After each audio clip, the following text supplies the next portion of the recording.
ओम शांति। ध्यान योग से आत्म जागृति होती है और आत्म जागृति से आत्मनिर्भरता आती है। आत्मिक बल एक महत्वपूर्ण शक्ति है। मानव जीवन में होने वाला सारा खेल इस पर ही निर्भर होता है। वर्तमान समय सरकार द्वारा भी आत्मनिर्भर होने के लिए प्रेरित किया जा रहा है। जिस व्यक्ति में आत्मिक बल जितना अधिक होता है वह उतना ही कार्यशील एवं कुशल होता है। विश्व भर में ऐसी बहुत महान विभूतियां हैं जिन्होंने आत्मिक शक्ति के ऊपर निर्भर करके ना जाने कितने श्रेष्ठ कार्य किए हैं। इसका एक ज्वलंत उदाहरण है महात्मा गांधी जी, जिनका शरीर इतना दुबला पतला होने के बावजूद भी उन्होंने कितने सारे महान कार्य किए और राष्ट्रपिता कहलाए। आत्म शक्ति को जागृत करने के लिए मन का स्वस्थ होना बहुत महत्वपूर्ण है। साथ साथ अनेक बातों को जीवन में अपनाना भी जरूरी है। मन, वचन और कर्म में एकता स्थापित करें। आत्मिक शक्ति को जागृत करने के लिए मन को सकारात्मक मार्गदर्शन देकर मन, वचन और कर्म में एकता स्थापित करें। अपने लिए तथा अन्य सभी के लिए सर्वदा सकारात्मक ही सोचें।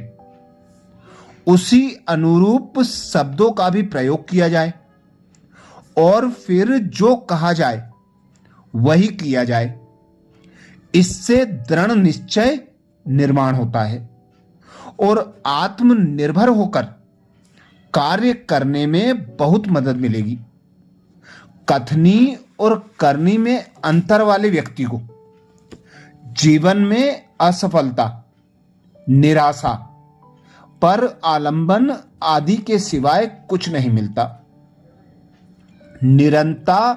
निरंतरता और सक्रियता को भी धारण करना चाहिए। आत्मनिर्भर बनने के लिए जीवन में निरंतर सक्रियता की आवश्यकता होती है।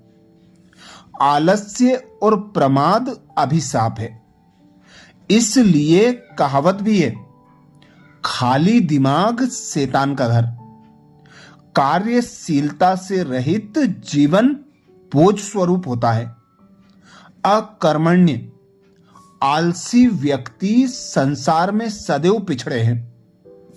ऐसे इंसान कभी भी आत्मनिर्भर नहीं बन सकते।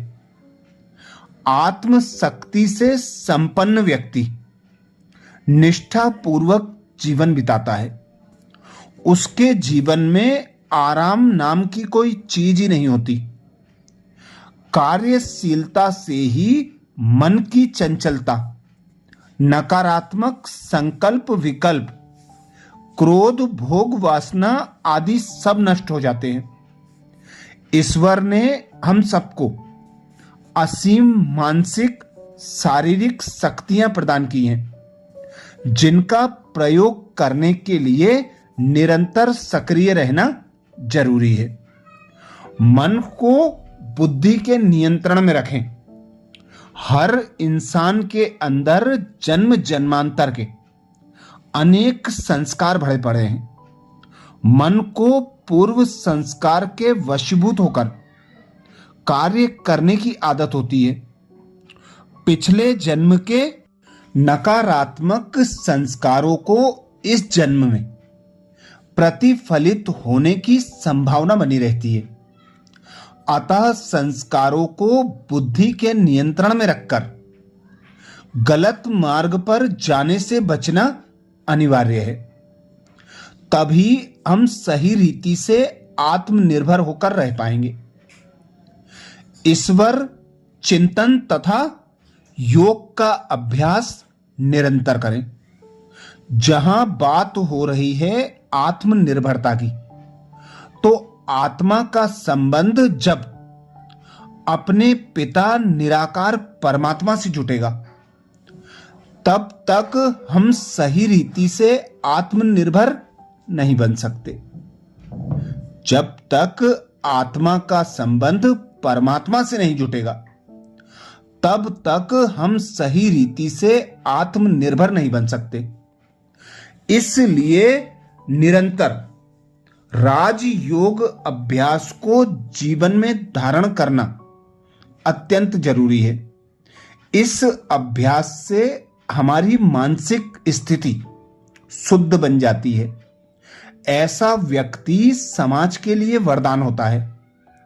राजयोगी हमेशा अंतर्मुखी रहने के कारण निजी जीवन में कई प्रकार की देवीय शक्तियों से संपन्न हो जाता है।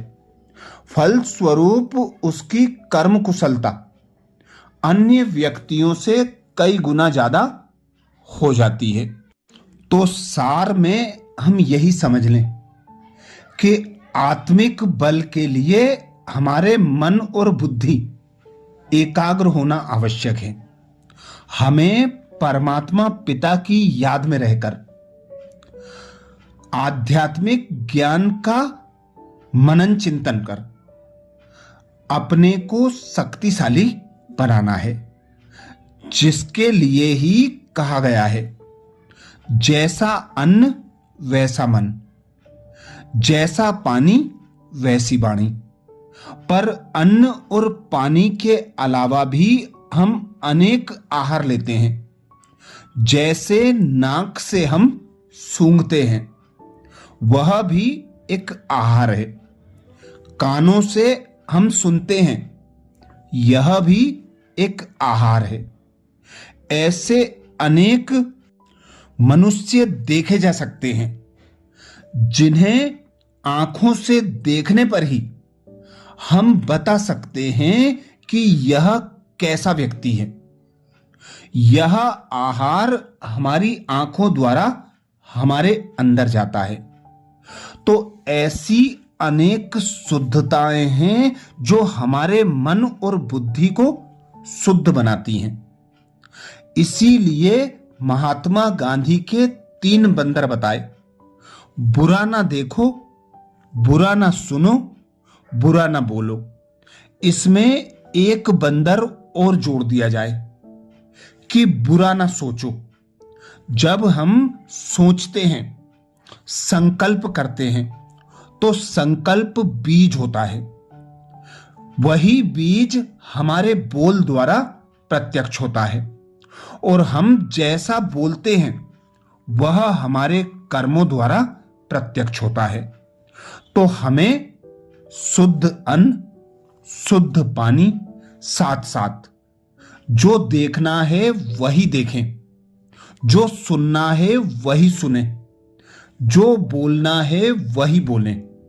इसीलिए कहा गया है, कथनी करनी एक समान हो। जैसा आदमी अंदर हो वैसा ही बाहर हो, तो उसके मन और बुद्धि साफ स्वच्छ पवित्र रहते हैं। उसमें आत्मिक बल भरपूर होता है, वह आत्मनिर्भर होता है, सकारात्मक सोच रखता है। अधिकांश कार्यों में उसे स्वतः और सहज सफलता प्राप्त होती है। अच्छा, इसीलिए कहा गया है, राजयोग करना जीवन में अत्यंत आवश्यक है। अच्छा, ओम शांति।